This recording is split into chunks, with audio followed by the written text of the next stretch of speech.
I'm fine, thank you.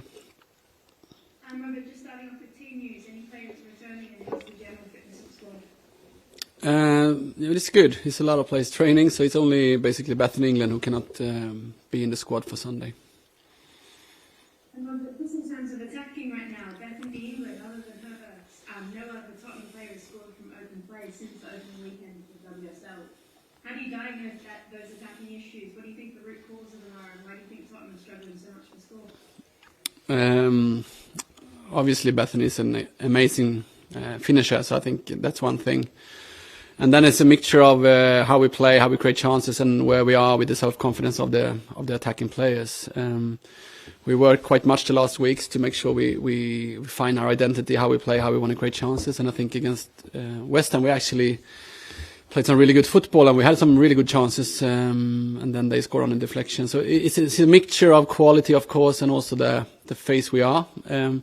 But there's no way we can just hide. We need to just keep working on those moments and make sure the players that are in those situations get the confidence to overstep that, and then we can build from there. But it's a mixture of quality, of course, but it's also a bit of self-confidence, I guess. And I just want to ask a more positional question, Robert, because against West Ham you chose to play Charlie Grant higher up as more of a winger. Against Brighton you played around the middle, and those are two players that are preferably fullbacks. Over Matilda Bimbo and players like Haley Russo. Recording in progress. Are you going for those kind of like defensive players in higher up the pitch? Is that a tactical reason? Is that opposition based? Yeah, I think when we look at the starting 11 and how we want to use the squad, it comes down to performance and who should start, and then it comes down to tactics. And I think using Charlie as a left wing in the Man City game and this game is because she's a very loyal and a threat to do those runs and to do the early crosses. So we were kind of having a possession. We wanted to play out and play through their press and then have a really good runner who can do that early cross and so on. Different games we might not play that because we want to have better players who can do 1-against-1 and so on. So we need to check that for next game. But there's a plan with everything, and sometimes it works and sometimes it's not. But I think Charlie has done 2 good games. But of course we need to break it down to how do we score more goals, and if that's fullback / winger, or if it's more of a striker player to the left. But that's what we're working on this week. Brilliant. Thanks, Robert. Best of luck. Cheers. Emily. Hi, Robert. Good to see you. You mentioned self-confidence there as a reason behind not scoring. How do you go about improving that and giving your players that confidence to score? It's a really, really good question. I was a striker when I played, and I had my bad moments where I didn't score for a long time, and then I had my moments where I scored on everything. But one thing is that you need to practice and practice and practice, and that's what we try to do every training by finding ways to find the net in training so you can do it in games. Then it's about relationships, so you need to make sure you start playing with the players and building those relationships, and I think that's been one of the struggles this year where we have had injuries and perhaps nobody has really taken the chance to play at 10 games in a row and score goals. So we have changed players, which is not perfect for self-confidence, but that's a part of the competition, because if you don't score for a few games, someone else is knocking on the door to get that one. So it's a kind of a bad circle sometimes where you don't really nail those ones. Last season Martha was on fire the whole start of the season, and it became more logical who's playing and who's coming on. This year's been a little bit back and forth. But still, if you look at the game against Man City and the game against West Ham, there's 2 of the last 3 games where we have created chances that is 100% really good goal chances. So we just need to make sure we still believe and still push us to get more of those chances, because we have the capacity to win these games.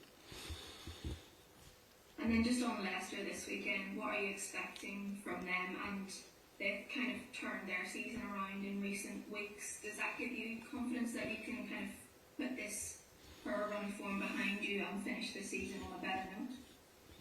Yeah, I mean, when you look at Leicester, and they have a new coach this season, and they started quite tough, but now they find a few really good results, and we are aware how they play and what their strengths are, and I think we are aware what we did against West Ham. Actually, it was actually quite good performance most of the time against West Ham, but we need to make sure we become more effective in the box, and we need to make sure we defend better as well. And I think we have a good chance to get a good game and a good result in this game. And if we can turn this run of bad losses to a win, then we actually have a good phase to go through the last 4 games with trying to climb the table instead of looking down one hill. And just finally from me, there's been lots of talk recently about the pitch quality in women's football, and the other day Brighton's chief executive said he thought female players should maybe play on different surface type, but to reduce injury risk. I just wanted to get your opinion on that idea. Is there any science on why he's saying that? I haven't really read it. Is there anything like actually concrete that he say? No, he thought more research would need to go into it, so I just wondered if that's maybe something that you would be in favour of. No, I mean, if there's no science, then it's not really so interesting to talk about. But what I do know is that some of the stadiums we play at in the Women's Super League is not top standard on the grass and the facilities, and I think that's not good for the football, that's not good for the product, and I think that's something we need to push, because this is the best league in the world, and we kind of always speak about the best competitive and best league in the world, but I think the female athletes, the footballers in this country, they deserve to play on a good pitch with good quality, so you can actually play the football they deserve. So when I look at the final and when I look at the semi-final in the quarterfinal in the Champions League, I feel like it shouldn't be allowed. You need to put some kind of standards where these amazing footballers can play on an amazing pitch to make sure that the product take the next step. We shouldn't be dealing with these pitches because it has an impact on the whole women's football thing. So I really hope that we can put some more demands on that to make sure everybody need to raise the standards. Thanks, Robert. Best of luck for Sunday. Cheers. Rachel O'Sullivan. Hi, Robert. I just wanted to ask you about, the way against West Ham they had something like 37% possession, but were quite efficient with the chances that they had. That's something that Leicester did similarly last weekend. They had maybe, I think, less than 30% possession, but again, creating a lot of chances and efficient in front of goal. I just wonder how much you can learn from the West Ham game going into this one. Yeah, I mean, I think if you look at the first part of West Ham, I think we have 75% in the beginning, and then they score on that deflection. So there's situations in the balance when we lose the ball that we need to be very good at how we don't let them do the counter-attack. We look quite much on how we want to look when we have the ball in their half to make sure they don't have a good space to if they win it, to do the counter-attack. Then obviously it's the decision when we get lower in the box and how we can be more brave in attacking so they don't get the shots on goal instead of that. And then it comes down to actually score instead. So if you use what we're doing and scoring on our chances, you're going to build self-confidence in a game, and then you can probably have even more possession and everything. So the trickiest part is when you are in a game and you have a lot of possession, you are feeling good, and then all of a sudden they get one chance and then they score. Man City did the same after 10 minutes against us, and I think Brighton, we started quite well, but it's really hard to play when you're one goal down to beat that. So I think it's a mixture of, we need to look at where are their threats when they win the ball and where can we hurt them instead, because we need to go for the goals and not just protect ourselves to not concede goals. But West Ham and Leicester, two of those teams are very effective, but we still want to look like we did last game, where we have 60-65% of the possession, because we want to dictate the games. Do you feel that not that they necessarily play the same, but in terms of approaching the two teams, is there a similarity in that respect, as opposed to maybe having to prepare for a side who plays a very different type of football where you might not have a lot of possession? Yeah, I mean, we always want to go into a game where we can dictate the game, but I've been learning in this league that it's very hard against the top four teams. I have the belief that we should be able to try to dictate the games against the teams around us, and that's why we always go in with the aim to focus on ourselves quite much.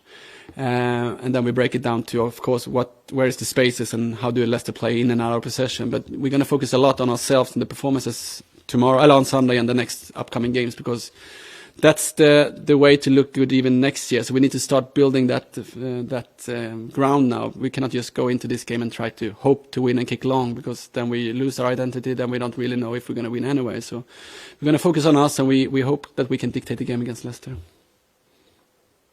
Right, thank you. Best of luck. Cheers. Chris. Hi, I hope you're well.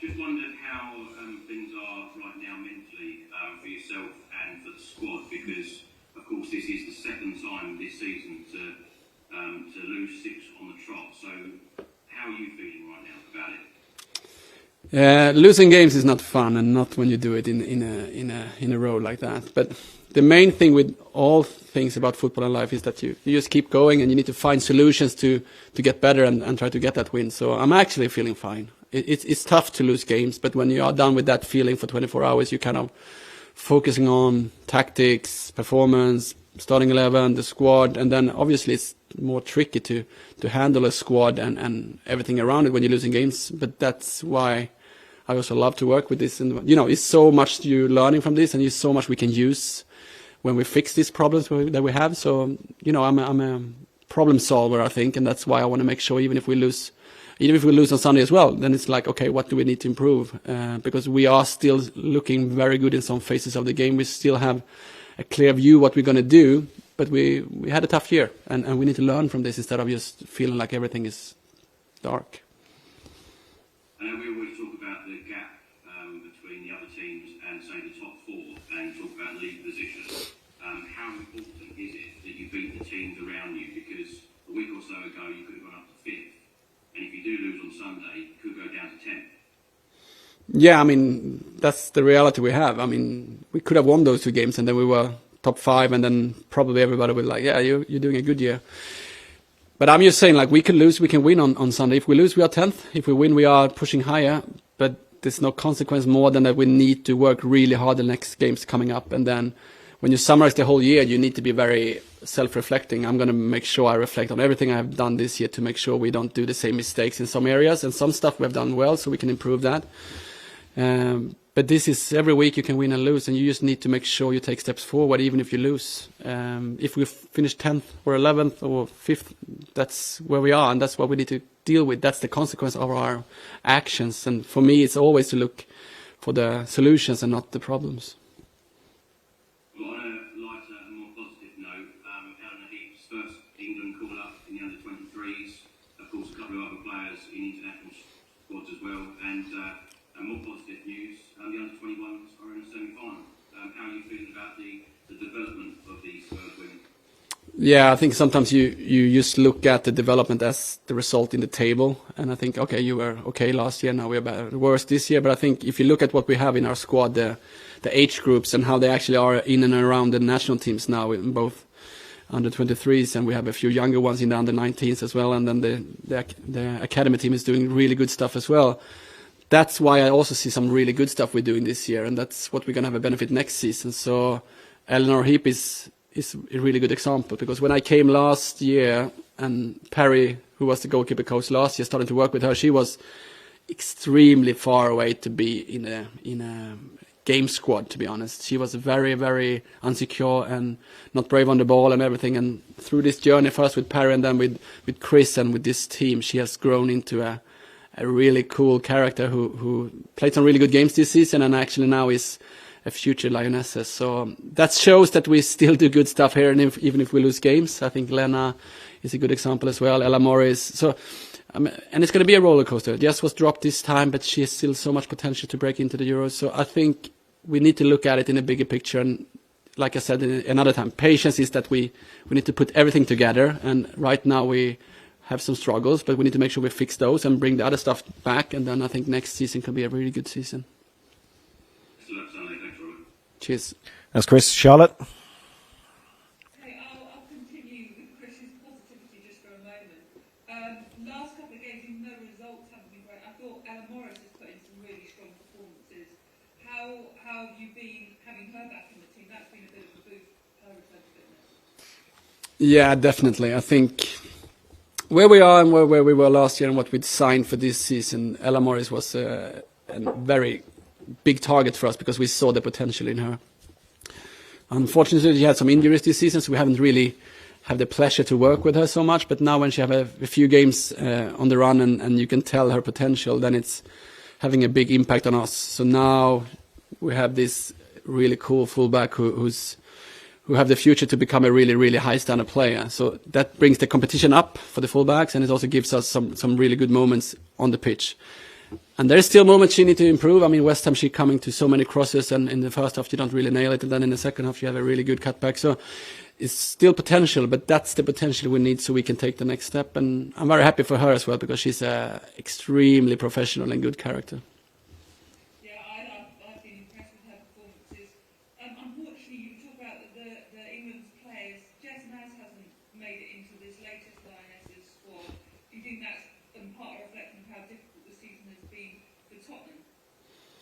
Yeah, I mean, everything is sticking together in one way or another. I mean, she's played quite much and she's been very good in some moments and perhaps not consistently good all the time, just as a team. And then obviously when she's not starting every game, then other players in other teams perhaps perform, and then Serena needs to take a decision for this camp.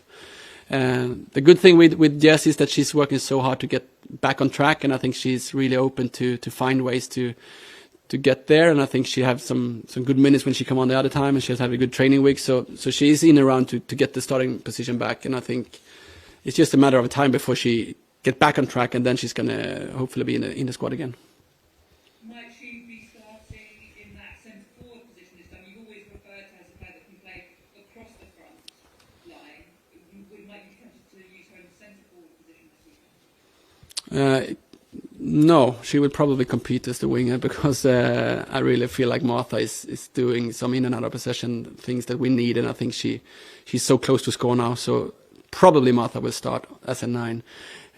Who knows? But the main thing with Jess is that she was winger when she came on, and then she actually took the 9 role in the end of the game as well. So she's very flexible in that way. The main thing that we need to use her strength as she has, and I think she's looking better and better. So I really hope that she can find a net on Sunday. And to end on a positive note, the first game is on Sky Sports this weekend, which is a big audience. We've seen big audiences for the Women's Champions League quarterfinal. That speaks well of the women's game and its progress, right?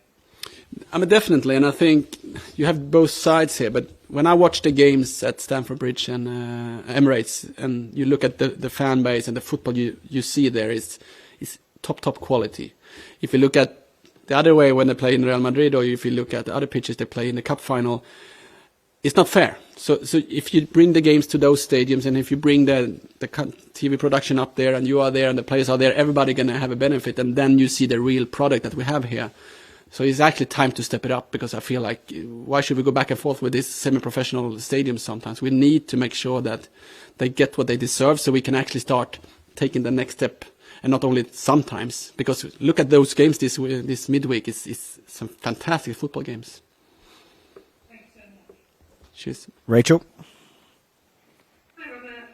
I wanted to ask you, last season there was a period when your starting 11 pretty much didn't change for, looks like 6 or 7 games in a row. And this season we've seen a lot of change, not just in personnel, but also where those players are on the pitch. How much is that, do you think, having disruptive effect on the players as opposed to being a response to, like, it's obviously a chicken and egg thing, like you're moving them because things aren't working, but then you move them, and does that exacerbate those problems? Yeah, I think consistency and building relationships is what you want to have, and when you do that, then you can reach the next level of your dynamic in how you play and how you find these magic moments. If you don't get the result of performance during a few games, with that, you have players on the bench who knock on the door and wondering, when do I get the chance? And then it's more like, how many games can you give a player the chance before it's actually unfair for the player who's training very well to get the chance? And when you don't get the result, like this season, we have struggled to get consistency in the result, then you end up in the, okay, we give some new players the chance, and then we see if we can build from there. And if you don't really get the streak of a few games in a row, then you go back and forth, because I think you need to compete to deserve to play more games. And then we had a few injuries on key players where we were a little bit trying to get to the point. So it is what it is sometimes. It's a mixture of the performance, and it's a mixture of perhaps I should give them more patience sometimes, but it's really hard to find the balance. I think we started this season quite similar the first games, but we only had 1 win, and then we had some tough performances. And when you had Beth and England on the bench the first 2-3 games and we don't score, of course she's knocking on the door, right, and then she get back. So it's not so easy to find the right balance and magic there. But I think it's a mixture of that you want consistency in the starting 11, and you want the result with it, because then it's easier to accept that they are playing more and more games. And this last game, you started with the same midfield as you kind of had at the start of the season with Evelina, Drew and Mighty. Are they the players that you think are the most effective for Spurs in that area? if you look at how we want to play and how we want to use our central players in the build-up and in the attacking phase, it's a lot of demands on technical skills and movement and combinations. I think all the players we have in those positions have that, Anna Chicki and Olga and Kit Graham as well. But the main thing is sometimes that how do the players play together and how can they also defend, because this league is so competitive in every moment. But last game, I think there was some magic moments the first 45 between those three. So they definitely are on a high level when they have a good day, and they definitely are make us look good when we play. And so the reason to bring on Anna Chicki was not that you thought that Mighty Oris was having a bad game, or was it that you thought something was going to change? No, I thought the Mighty was amazing. I think she had like 100% accuracy in the passing, except the crosses. She was feeling her quad, so we had to take her off. No, we looked so good in the first half, so I wouldn't have done it. So, but on the other hand, it's what it is sometimes, and then Anna got 45 minutes. Just returning to what you were saying earlier about playing fullback on the wing, long-time Spurs watchers know that Ash Neville has played there lots of times and actually has scored a couple of goals against Leicester in the past in that position. Is there a reason why she's not yet featured amongst your attackers? I mean, it's a good question, and I've seen her up there actually before I came here, and you start thinking about the characters the players have and the qualities they have when you're going to find a good game balance, and I think I don't think she will end up as a winger. I don't think so much more we will have too many. Charlie's, she's actually a really good attacking player, so she can play as a winger. But we also have a lot of good competition for the wingers, so I think Ash is in and around to compete for the fullbacks. But hopefully she can get up there once in a while and score those amazing goals. It was a long shot against Leicester, I think, for a few years ago, right? So, no, but she's a really good fullback, and she's extremely good defensively. That's why I want to work with her as a fullback.